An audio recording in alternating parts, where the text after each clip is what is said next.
Next Round with the Pacific Research Institute. I'm your host, Romina Itchon. In this episode, we catch up with Tim Anaya, PRI's Director of Communications, at the State Policy Network General Meeting in Salt Lake City. SPN is an association of more than 60 free market think tanks nationwide. Tim interviews Jim Manley, a senior fellow of Arizona's Goldwater Institute and an attorney with Pacific Legal Foundation. He's co-author of the Goldwater Institute's Campus Free Speech Act, and in our business, he's also an uber wonk, the winner of SPN's Bob Williams Award for Outstanding Policy Achievement. Tim's work is focused on working with policymakers across the country to help enact reforms aimed at restoring free speech on college campuses.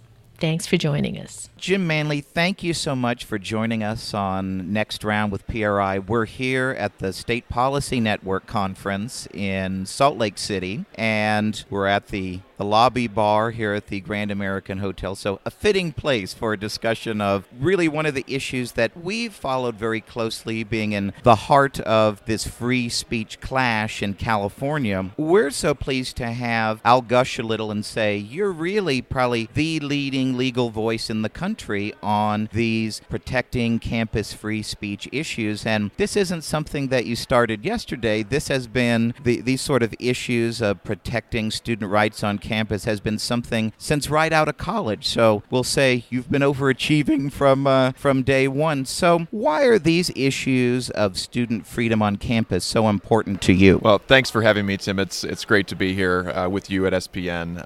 And I actually had the pleasure of serving on a panel yesterday with some of the other leading minds in this area. So I'm certainly not alone, but I appreciate that. And yeah, I have been fighting universities since the beginning. My first case out of law school was suing my alma mater over their ban on licensed concealed carry on campus. Probably not a case I'll be bringing in California anytime soon, but that was good fun to sue my alma mater. And the reason that I've been sort of going back to the university well so often has less to do with students and more to do with freedom. And it just seems to be that universities find themselves in the position of restricting freedom in really egregious ways. And so they make themselves good targets for somebody who, like me, has dedicated his career to fighting for freedom. Now, with the campus free speech issue, it does become a little bit more urgent because we're talking about students, because the issue that we're fighting about here is really the issue of free minds. And Reagan said it best, I think: do we have the ability, the dignity, and the right to make our own decisions and determine our own destiny? And that's really what this is about. Do students have the ability to decide for themselves truth from fiction, or do they need their administrators and their professors to be their censors and decide for them what speech is off limits, what ideas they shouldn't consider? And I think if we lose that free marketplace of ideas in the university setting, then we're going to have less civility, if that's even possible, in our political dialogue, and we're going to have just less engaged minds coming out of the university, people who aren't equipped to deal with people who they disagree with and to have civil discussions and reach rational conclusions. So I do think that at this point, the university setting is uniquely important to try to protect freedom in this sense, in the campus free speech area. PRI's Steve Hayward has had a front row seat to this clash through his current appointment teaching at Cal. And we had him on the podcast last year, and he told us I think he got out his lawn chair and popped the popcorn and watched the clashes over Milo Yiannopoulos and Ben Shapiro coming to Cal. I think he relishes that, even, in his professorial duties, I think relishes, kind of poking the eye a little bit. What are you learning from the current cases you're working on? Just how bad are things on campus today, and what grade would you give to campus administrators and how they are handling these clash of ideas on campus today? Well, my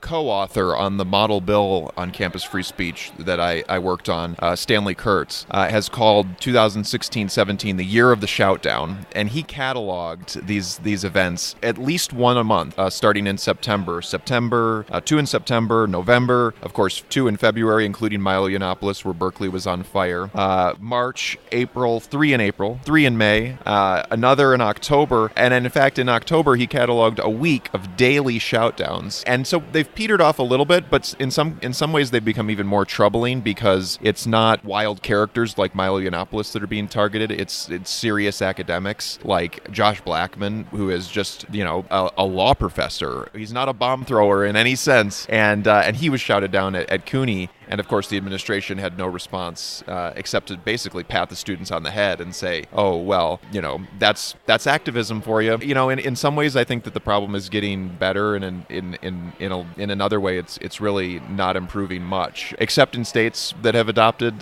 policies that are responsive to that. And unfortunately, California is not one of them. But UC Berkeley does deserve some credit for taking a hard stand against the heckler's veto and committing to defend controversial speakers. Now, some of that has been more talk than action, but they still deserve some credit for taking a stronger stand in support of free speech than they have in the past. As you mentioned, through your work, you've been really instrumental in developing this model legislation to protect free speech at our public colleges and universities in every state. It's one of those things where conservatives often look askance when people come with a legislative proposal, unless it's cutting regulations or cutting taxes or repealing some bad laws. Make the case. Do we really need legislation to protect campus free speech? Isn't the First Amendment enough, really? Sure, and I'm a radical libertarian. I think smaller government is better government pretty much across the board. I think I'll just say across the board. But the role of the government is to protect individual rights. And so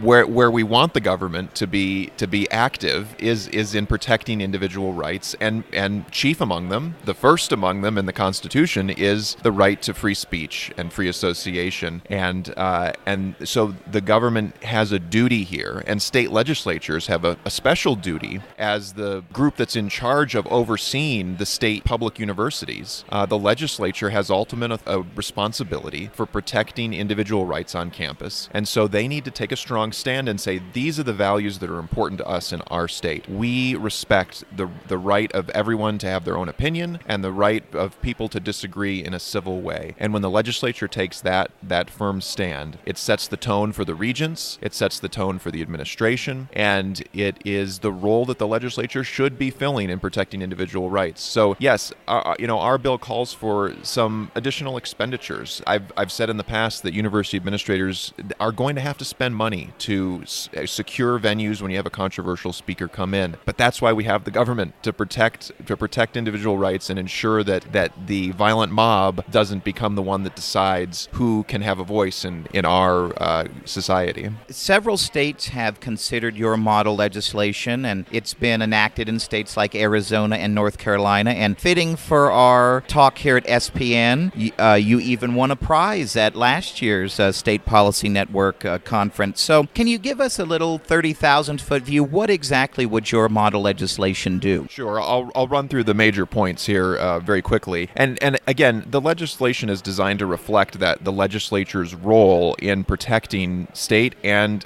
federal constitutional rights. And so the Goldwater model legislation does several things. It creates an official university policy that affirms the importance of free expression, and it nullifies existing speech codes that impose overly broad definitions of harassment or really put feelings above the free exchange of ideas. It prevents administrators from disinviting speakers, no matter how controversial they are, if members of the campus community have invited those people to campus. But it does remind university administrators that they have the ability to not have an open door policy, to not let the white supremacists of the world come and reserve a room on campus if they can't manage to get an invitation from students or faculty. It also establishes a system of disciplinary sanctions for students or anyone else who's on the university campus and who's come there with the purpose of interfering with free expression rights on campus. The protesters who are there not to present an alternative idea, but to just disrupt and silence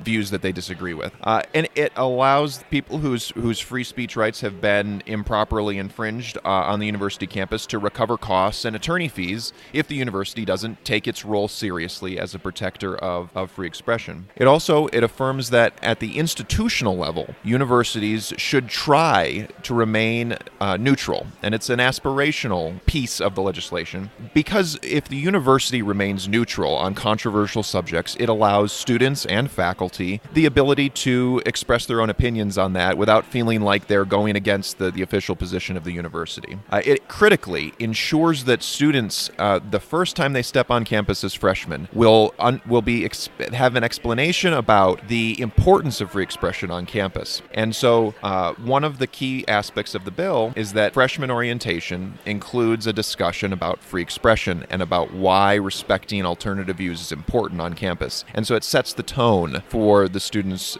career at the university that free expression is something that's critically important at our university. And then finally, it authorizes a special subcommittee of the Board of Regents to issue a yearly report so that the public who's funding these universities and the rest of us who are concerned about these issues can get a clear picture of how the university is treating free expression on campus and what challenges there have been and how the university has responded, so we can, as citizens and policymakers, make informed decisions about free expression going forward. I think back to my college days, and I think it's kind of the hallmark of the college career that you experience some sort of wild, noisy protest for some political cause or another. So how would your legislation impact that hallmark of the college career, is students protesting about something or another? Well, our model bill is designed to protect free expression for everyone on campus, for invited speakers and for protesters who want to come and question the views of the speakers. And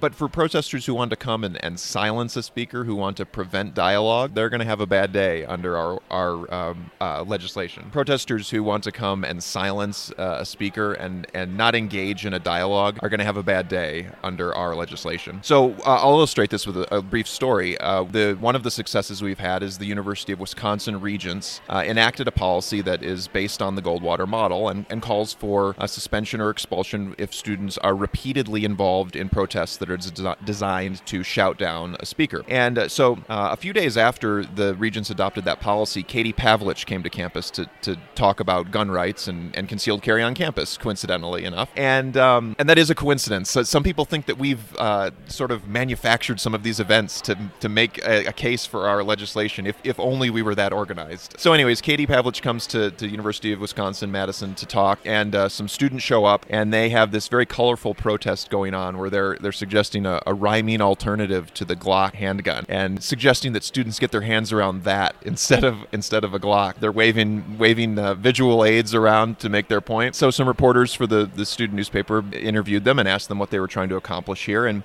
they said, well, we had intended to go in and disrupt the event. We didn't even want Katie to represent her views on our campus because we disagree with her. But we heard about this new policy that the Regents enacted, and so instead we decided to have our protest here outside the venue. And that's what we're trying to accomplish, where protesters can get their view out, the speaker can get her view out, and then the people who are experiencing all of this can hear both sides, and you can have a dialogue and you can have a discussion about ideas. So that was really a beautiful moment where we had protesters protected and the speaker protected at the same time. The current fight, or at least the high-profile examples of the current clash of ideas on campus, it seems like it's been focused on protecting Republican or libertarian-oriented students who've been attacked verbally and in some cases physically. Is your legislation really just about protecting a Ben Shapiro when he wants to come speak on campus? Well, we don't need the First Amendment. We don't need legislation like this to protect views that we all agree with. We need legal protections to protect minority views. And on a college campus, Ben Shapiro, Katie Pavlich, Charles Murray, Josh Blackman have minority views. And those are views that are important for students to be exposed to. I get asked the question sometimes, would it be worthwhile to have a flat earther come and talk on campus? And I think, heck yeah, I would love to hear a debate between a flat earther and a scientist who's actually studied the issue. I think that would be fascinating to hear that debate and to really understand where this person is coming from who has this pretty crazy view. So that's the point of having free expression protections in law, is to protect views that we all frankly disagree with the views that are most repugnant, that have the least support among the majority. Those are the views that need the protection in the law. And on college campuses, it turns out that now at least those are conservative views. But if you go back in time, you can go back to the 1930s and see people criticizing Yale for being too protective of conservative viewpoints and not allowing progressive viewpoints on campus. So, the tide shifts back and forth, but the principle remains the same throughout history, that we should protect a free exchange of ideas. This spring, you also had the opportunity to travel across California and speak on college campuses about your legislation and the importance of free speech on campus, and I was lucky enough to get to attend one of your talks. What was the response that you got from students, and if you had the chance to interact with any university administrators, and has CSU or UC weighed in one way or another on your efforts? Yeah, well, we also had a bill in California, and so we did get some input from UC on that. And what I've seen going to college campuses is that the students are really responsive to this idea because they want to be exposed to new ideas. That's why they went to college in the first place, is to learn and engage and to sharpen their minds. So they understand the importance of protecting free expression on campus. The university administrators understand that as well, I think, and most of them are supportive of the idea. What they're not supportive of is having someone else tell them how to run their campus. They forget that it's the people's campus, that they're public institutions, that the legislature has an oversight duty, and the legislature forgets that sometimes too. That's the response we got in the legislature, was that, well, is this really a problem that we as the legislature should be getting involved in? Is it really that big a deal? And they're saying this in California, mind you, where we had actual riots over free expression.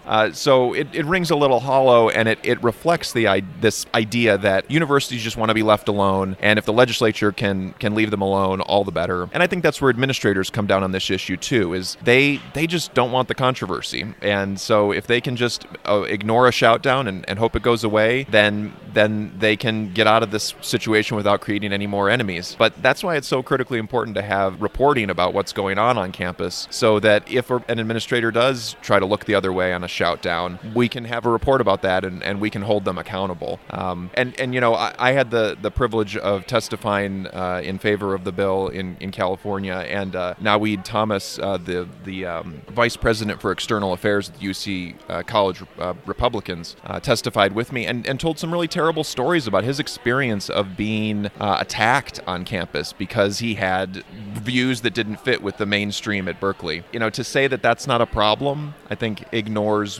what college is all about and what the importance of protecting a free exchange of ideas really is on college campuses. Here in October, we're kind of midway through the first quarter or semester of the academic year. In your work, what do you think is the next step in this effort to protect campus free speech? Do you think, thanks to your efforts, we're finally moving beyond these clashes for this academic year, or do you think that these incidents of violence and intimidation are really kind of, sadly, a way of life on college campuses now? I think that we are actually making a lot of progress, and we've come to the point now where people really, the conversation is about whether this campus free speech issue is a problem or a crisis. And so that's a good position to be in, both because it allows us to enact policies that codify best practices and ensure that we don't have these problems going forward, but also because just having the conversation, that free exchange of ideas, is itself helpful in preventing these incidents from happening. Because I went to an event, I was on a panel at American University, and a student in the audience, there were rumblings that they were gonna shout us down. I haven't been shouted down yet, so I guess I'm not that controversial. But afterwards, he asked a question, and he said,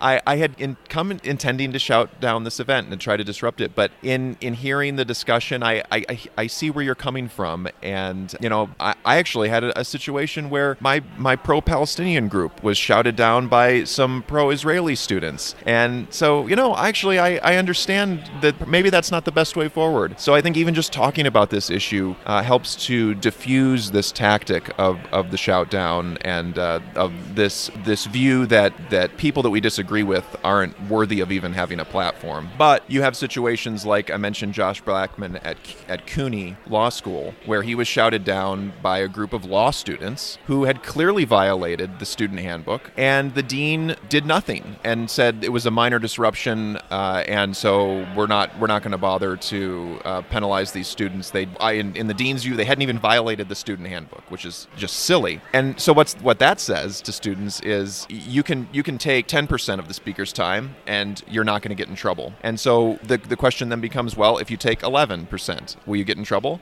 And so I'm sure that those students are going to feel emboldened to push the envelope the next time a speaker comes that they disagree with. And students elsewhere will feel emboldened unless their administration takes a strong stand and says, no, free expression is important on our campus, and that's not how we respond to controversial speakers. Our final question, our traditional final question, kind of weird asking it here in the state of Utah, which, as I've experienced, have some very different alcohol laws from California and Arizona, I imagine. So we always ask our next round guests to share their recommendation for a favorite wine or beer or cocktail or other beverage, and we've had everything you can imagine answered. So when you get home, perhaps, what are you drinking these days to celebrate your changing hearts and minds on campus and getting your model legislation passed around the country? Yeah, the funny thing here in Utah, you have to buy chips for $1 if you get a drink at the bar. So, but actually, the thing that I've been enjoying quite a bit, I've traveled a whole bunch to try to promote this issue of campus free speech. And so it's weird, but I think Southwest makes a killer gin and tonic.